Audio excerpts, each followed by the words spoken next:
Hi, this is Mark at Dingdong's Garden. This is Black September. It's a black currant, and you'll notice here that on these upright branches, there's no currants, and that's because this is first year growth. This is growth. We're in midsummer, a little late summer now, and this is growth that's happened this year. So we've got 4 foot tall uh, leaders coming off of this currant bush, and there's no currants because currants will fruit off of second year wood. And that second year wood is all bent to the ground over here under the weight of all of the currants.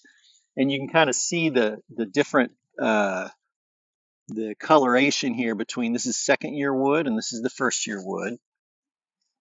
And then the currant is emerging from the second year wood. So if you prune your currants heavily in the winter, what's going to happen is that you're going to cut into your fruit production a little bit. But this Black September is a beautiful currant. It's a little larger. We are late in the currant season, and for me who did not grow up with currants, this is a good time to come out and try them because they're like super ripe. So let's just go ahead and let's taste one. And that tastes good. It's got a good amount of sugar content. You know, some black currants are pretty can be pretty tart, but these are pretty good. And they're really ripe because they're just kind of falling off here. Like I mentioned in all of our other ribes or currant videos, is that currants are very easy to propagate. So this winter, if we took a cutting here that, we usually just take a cutting that's like 9 inches long, has a few nodes on it. And we take that and we just stick it in a pot of soil, no rooting hormone, no heat application, and we just put it outside. It takes root and leaves out come springtime, and we usually get 90% success rate.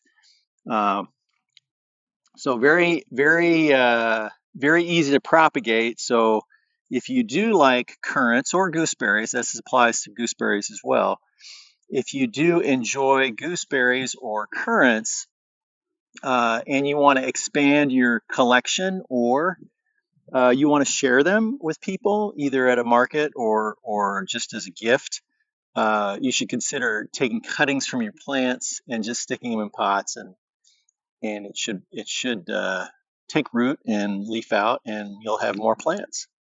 This is Black September. It's a black currant. It's very productive, and you can tell by the foliage here that it's also very healthy. We've got a lot of new growth on this tree this year, and so we'll just have an enormous number of currants next year.